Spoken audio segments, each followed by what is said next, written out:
It was perfect, just perfect. That's what my roommate said about her breakup gift, but when I found her crying in a lab chair with electrodes in her skull, I realized we'd all been programmed. Until now, I have never thought I would post something like this. But after what I discovered 3 days ago, I can't stay quiet anymore. My name is Madison, I'm 22 and a pre-med student at a university I once thought was respectable. I was wrong about my school, my boyfriend, and everything in between. 6 months ago, I started dating Alexander Sterling, Lex to everyone. He's 24, heir to a pharmaceutical fortune, and at first glance, perfect.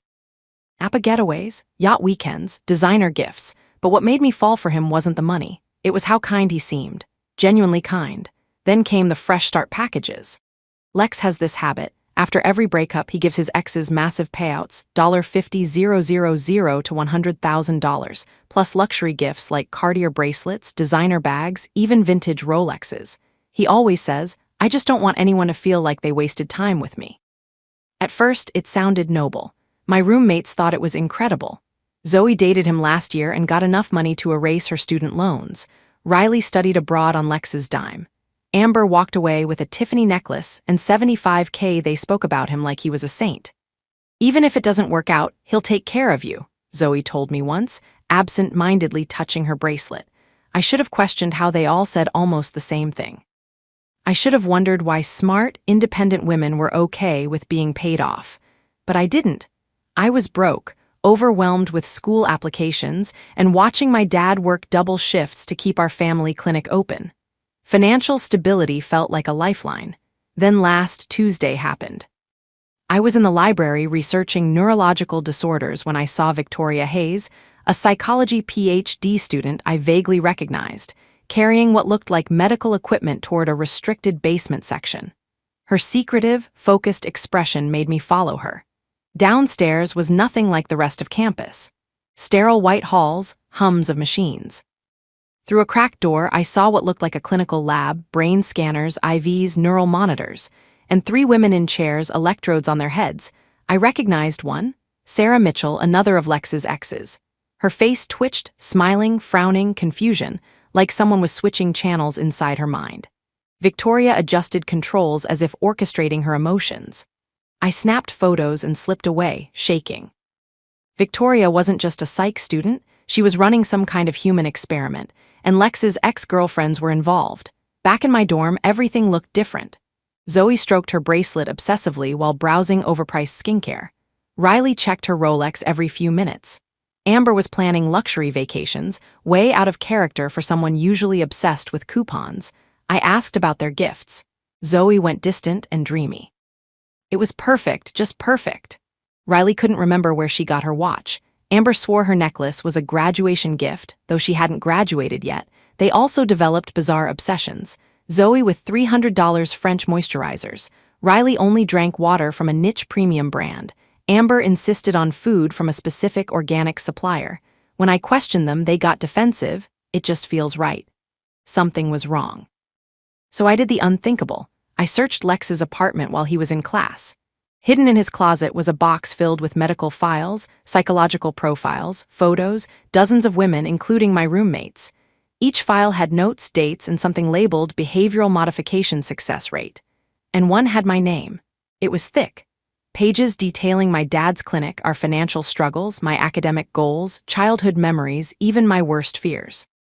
I wasn't just dating Lex. I'd been studied, monitored, targeted. One note chilled me to the bone. Primary candidate for Phase 3 implementation. Family medical background provides perfect cover for advanced neurological programming. I confronted Lex that night. I showed him the photos.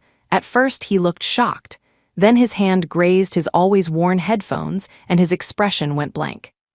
"You're obviously stressed about school," he said robotically. "Maybe it's time we discussed your fresh start package. I was thinking $100,000, maybe something from Cartier. You'd love their new bracelet collection." His tone, scripted, rehearsed, inhuman. That's when it hit me. Lex might be a victim too.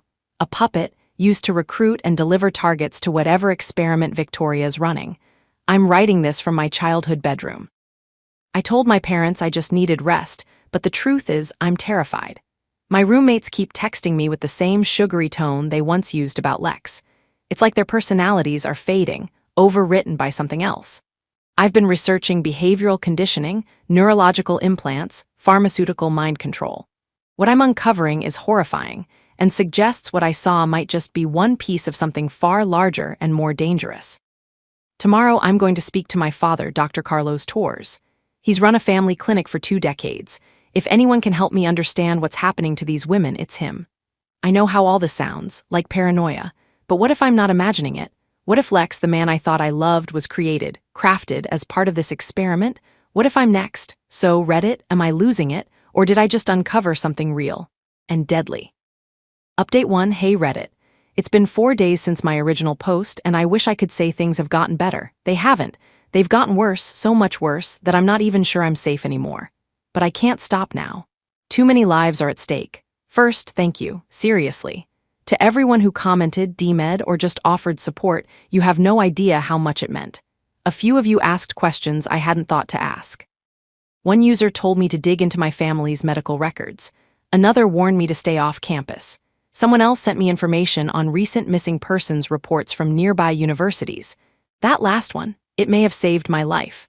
The morning after my post, I went to my dad's clinic. I brought everything: printouts of the photos I took in Victoria's lab, files from Lex's apartment, notes I'd scribbled in panic. My father, Dr. Carlos Torres, has been a family physician for over 2 decades. I've never seen him look as shaken as he did that morning. Mija, he said softly, after flipping through the images, you need to see something. He took me into his private office and pulled out a thick file labeled Neurological Anomalies, Young Adults, 2022-2024. Inside were 17 case studies. 17 young adults, ages 19 to 25, all from wealthy families. All presenting with the same bizarre symptoms: short-term memory loss, sudden compulsive brand loyalty, emotional numbness, and unexplained shifts in personality. I've been documenting these cases for months, he told me. They don't fit into any known condition. These kids appear fine during checkups, but their families, they're terrified. One day their daughter's shy and frugal, and the next she's obsessively buying luxury products and claiming she deserves better. It's like someone flipped a switch. That alone was chilling. But then he showed me the name at the top of the last file: Diego Torres, age 19, my brother. I stared at it in disbelief. Dad, Diego's been in Barcelona for almost 2 years. He's studying international business. My father's face darkened. That's what we've all been told. But Madison, I haven't actually spoken to your brother in 6 months. He won't answer my video calls. The last few messages, they came from email and text, and they just don't sound like him. He opened his phone and showed me Diego's most recent texts. They were unnaturally formal. Clean grammar, 0 typos, phrases like all is well on my end and I'm thriving in this new environment. Not a single slang word, emoji, or typo, not like Diego at all. There's more, Dad said grimly. You remember Isabella, Diego's girlfriend from 2 years ago? The last time anyone saw him was right after a coffee date near her campus. He pulled up grainy security footage from outside that cafe. My stomach twisted. There he was, Diego, smiling, holding hands with Isabella. And then a woman approached, elegant, well-dressed, in her 50s. She handed Diego a small box. 3 hours later, Diego texted our family that he'd been unexpectedly accepted into a prestigious Barcelona program and would be flying out that night. No goodbye, no visit, just gone. I recognized the woman instantly. Dr. Helena Cross, Dean of Student Affairs at my university. That moment broke something in me. Dad, are you saying Diego never left? I asked, my voice barely audible. I don't know where he is, Dad replied. But I'm starting to believe he didn't go willingly. And I think whatever's happening to your boyfriend and his ex-girlfriends, it's connected. We spent hours combing through case notes. The pattern was undeniable. High-performing young adults, usually from wealthy or well-connected families, gifted luxury items after odd encounters with university-affiliated figures. Then came the behavior shifts. Then the disappearances, or in some cases, complete emotional rewrites. That night, I reached out to someone I trusted, Marcus Millers, a childhood friend who's now studying computer science at another university. I didn't want to involve anyone from my school, too risky. I told Marcus everything over an encrypted video call. He didn't laugh. He didn't call me paranoid. Madison, he said after a long pause, this sounds like a full-scale psych ops program. Whoever's behind this, They're funded, protected, and probably monitoring everything. Marcus offered to dig into the tech behind it all. Within 24 hours, he found something horrifying. The luxury gifts Lex gave, Cartier bracelets, Rolexes, Tiffany necklaces, each contain micro-components. At first glance, nothing unusual. But when he cross-checked the parts against consumer product databases, they didn't match. These devices weren't factory standard. They're not just trackers, Marcus told me. They're wearable behavioral modulators. They emit frequencies that influence mood, suggest buying behavior, even suppress emotional resistance. In simple terms, they're portable brain control devices. He wasn't finished. Marcus hacked into the university's internal systems. Turns out, Dr. Helena Cross isn't just the dean. She's listed as lead investigator on at least 3 government-funded research grants totaling over $50 million. The funding agencies? Obscure names that Marcus traced back to U.S. contractors specializing in psychological warfare and crowd control tech. Madison, he said flatly, your university is a testing ground. Your brother and those other study abroad kids, they're long-term test subjects. That night I made a decision. I'm going back to campus, but not as Madison the confused girlfriend. I'm going back as someone who knows what's going on and is ready to burn it to the ground.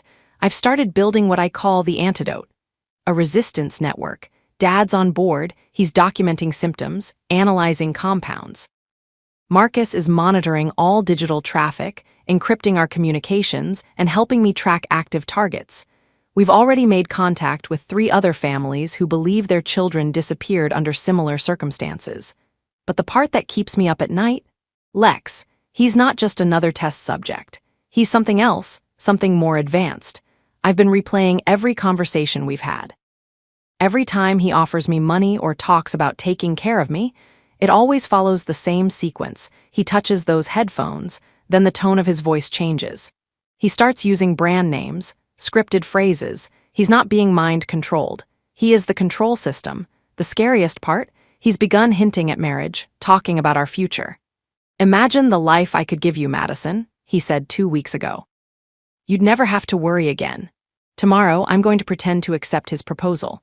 I'll smile, I'll play along, but behind the scenes, I'll be digging, looking for Diego, gathering more evidence, watching Lex like a hawk. My mission now has a name, Operation Clean Slate. Marcus is building a secure off-grid server to store everything we uncover. Dad is testing chemical blockers that might reverse some of the neurotech manipulation. We're building a way to take this whole network down before it consumes anyone else. And before I forget, there's one more thing. Right before I left campus, I told my roommates I was going home for a few days. None of them asked why. None of them even blinked. Instead, they all said the exact same phrase. Take the time you need, Madison. Everything will work out perfectly. In that same dreamy, detached voice they use when they talk about Lex. Now I'm wondering, are they even still themselves? Or are they part of the system now? Monitoring me? Manipulating me? I'll update again when I return to campus. If something happens, if I disappear, Marcus knows what to do. The data we've collected will go straight to every major outlet we can reach. Wish me luck, Reddit. I'm scared. But I'm ready. This isn't just about me anymore. It never was. Update 2. Reddit, I'm writing this from a secure location because what I discovered 3 days ago has turned my world upside down. I need to get this out there in case something happens to me. I went back to campus Monday, playing the loving girlfriend. Lex was waiting with my roommates, all wearing bright smiles that didn't reach their eyes. The moment I walked in, I knew something had changed. Madison, Zoe exclaimed, touching her Cartier bracelet. We missed you so much. Everything feels right now that you're back. Riley nodded, checking her Rolex. Lex has been so worried. He has something special planned. They spoke in perfect synchronization, finishing each other's thoughts, but what terrified me most was Lex himself. He looked exhausted but smiled unnaturally bright as he pulled me into a hug. I can't live without you, Madison. Will you marry me? He dropped to one knee, pulling out a ring box. My roommates started crying tears of joy, clapping in perfect unison. The whole scene felt choreographed. I said yes to maintain my cover, but noticed the ring was heavier than normal, with a tiny LED light embedded in the band. That night at dinner, Lex kept touching his headphones every few minutes, and each time his conversation would shift. He'd go from honeymoon plans to suggesting I transfer to a different medical school with better programs for my potential. "There's this amazing research opportunity," he said with distant eyes. Dr. Cross mentioned it specifically. She thinks you'd be perfect for their Advanced Neurological Studies program. My blood ran cold. Dr. Helena Cross wanted me in her research program. Meanwhile, Marcus had made a breakthrough. He discovered the university's network connected to a private server farm 20 miles from campus, modified with medical-grade infrastructure, operating rooms, patient housing, laboratory space. "Madison, I think that's where they're keeping the missing students," Marcus told me. "The power consumption matches a medical facility housing multiple patients on intensive monitoring." I met with Dr. Cross that afternoon. Her office walls were covered with awards and photos of her with government officials and pharmaceutical executives. "Alexander tells me you're interested in our advanced research program," she said, with calculating eyes. "Your family's medical background makes you an ideal candidate." She handed me information about the future of neurological medicine, promising to revolutionize treatment through innovative technological integration. The compensation was $500,000 for 2 years, plus a $1 million completion bonus. "I'll need time to consider," I said carefully. "Of course, though Alexander is quite eager for you to join. He believes it would be perfect for both your futures together." That evening, I made the most dangerous decision of my life. Using Marcus's building schematics, I drove to the industrial complex. I managed to peer through a window into what appeared to be a medical wing. Rows of hospital beds, each occupied by a young person connected to machines and monitors. I recognized several faces from missing person reports. They appeared unconscious or heavily sedated, with electrodes attached to their heads and IV lines in their arms. But the most horrifying sight was in the center, a woman who looked exactly like Lex, but older. She was connected to more equipment than the others, her head partially shaved with surgical scars. A placard read, "Subject Alpha Long-Term Neurological Integration Study." Lex's mother. The woman who supposedly died when he was 12. She was alive, Dr. Cross's test subject for over a decade. I took photos before security guards appeared and I had to run. When I got back to my dorm, my roommates were waiting with concerned expressions, actively trying to manipulate me back into compliance. Marcus analyzed my photos and confirmed our worst fears. That facility is holding at least 40 people. The equipment is designed for long-term neurological monitoring and modification. We're talking about complete personality reconstruction. The funding wasn't just from pharmaceutical companies, it came from a classified government program developing civilian behavioral management technology. My university was just the testing ground before rolling it out on a larger scale. Yesterday, I decided to accept Dr. Cross's offer, but not as a victim. I'm going in as a saboteur, with Marcus providing technical support and my father standing by with medical expertise. Tomorrow night is our engagement party at the University Alumni Center. Dr. Cross invited hundreds of guests, including parents of missing students and current test subjects. Marcus believes she's planning to activate all control devices simultaneously, demonstrating her technology for investors and government officials. But we have a plan. My father developed a compound to neutralize the behavioral modification chemicals, and Marcus found a way to disrupt the electronic components in the jewelry and headphones. The engagement party will become our final confrontation. Either we free everyone trapped by this system, or we die trying. If you don't hear from me again, Marcus has instructions to release everything to authorities and media. Please don't let this story die. Update 3. Reddit, I'm alive. Barely, but I'm alive. The engagement party 3 nights ago turned into something that will probably make headlines for months. Marcus and my father are heroes. Without them, none of us would have made it out alive, and Dr. Helena Cross would still be running her horrific experiments. The party was held at the university's Alumni Center. Dr. Cross had invited over 300 guests, university donors, pharmaceutical executives, government officials, and dozens of parents whose children had gone missing. Every person who'd received one of Lex's generous breakup packages was there, wearing their control devices. I arrived with Lex, who seemed more programmed than ever. He kept touching his headphones and speaking in that rehearsed tone. My roommates were positioned strategically around the room like beautiful guards. "Tonight is going to be magical," Zoe said, stroking her bracelet as she handed me champagne. The champagne tested positive for neurological suppressants, so I didn't drink it. Around 9, Dr. Cross took the stage. Tonight, you're going to witness something extraordinary, a demonstration of technology that will revolutionize how we understand and guide human behavior. She displayed brain scans and behavioral charts. For 5 years, we've been perfecting neurological influence that can reshape personality and create ideal citizens. The young people around you represent successful implementation. On cue, everyone wearing control devices, my roommates, Lex's exes, even Lex began moving in perfect synchronization to designated positions, their expressions vacant but alert. Phase 1 involved simple behavioral modification. Tonight, we begin Phase 2 mass activation for our investors and government partners. She was going to demonstrate mass mind control on the entire room, but as she reached for a master control device, every light went out. Emergency lighting bathed everything in red. "She's been experimenting on your children," I shouted. "The missing students are being held at a facility 20 miles from here." Chaos erupted. Parents demanded answers, security moved toward me, but Dr. Cross's control device wasn't working. Marcus had disrupted the signals. "You have no idea what you've done," Dr. Cross snarled as guards grabbed me. "This technology could have solved every social problem. Crime, addiction, political unrest, all eliminated."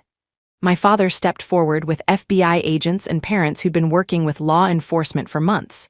"By turning people into slaves," he said firmly.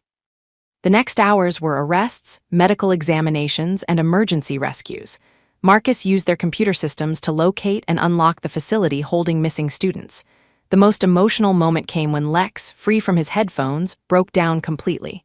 "Madison, I don't know what's real anymore. I can't remember who I was before." I held him as he cried. "We'll figure it out together." The rescue was successful but heartbreaking. 43 young people were found, including Diego and Lex's mother. Diego was conscious but confused with memory gaps. Lex's mother had severe neurological damage from decades of experimentation. Victoria Hayes turned out to be another victim, programmed to believe she was conducting legitimate research. When freed, she collapsed and needed hospitalization. Government officials and pharmaceutical executives funding the program are under federal investigation. Dr. Cross's research was part of a much larger network of illegal human experimentation. My roommates and other victims are receiving treatment. The process of reversing neurological changes is slow, but most show recovery signs. Zoe threw away her bracelet and cried for hours when she realized what happened. Lex and I aren't engaged anymore. How could we be when neither knows who we really are? But we're working together, using his resources to fund victim treatment and support investigations. The real Lex is nothing like the programmed version. He's quiet, thoughtful, and deeply angry. "I want to make sure this never happens to anyone else," he said yesterday. Diego is slowly recovering memories, though some may never return. He remembers thinking he was going to study abroad, then everything becomes fuzzy until waking up in the facility. I'm starting medical school with a new focus: neurological rehabilitation for mind control victims. My father is expanding his clinic to include research on behavioral modification effects. Dr. Cross faces charges including kidnapping, human trafficking, and illegal medical experiments. She shows no remorse, insisting her research could have optimized human society. But here's what haunts me: we only found one facility. Marcus's investigation suggests there are others, possibly dozens, scattered across the country. Dr. Cross's program was just one branch of something much larger. The real Lex asked me something yesterday I can't stop thinking about. How many people are living programmed lives without knowing it? How many choices we think we're making are actually being made for us? I don't have answers, but I'll spend my life trying to find them. If there are other Dr. Crosses, other facilities, other victims, we're going to find them too. Thank you, Reddit, for believing my story. Without this community's support, I might have given up. You helped save dozens of lives.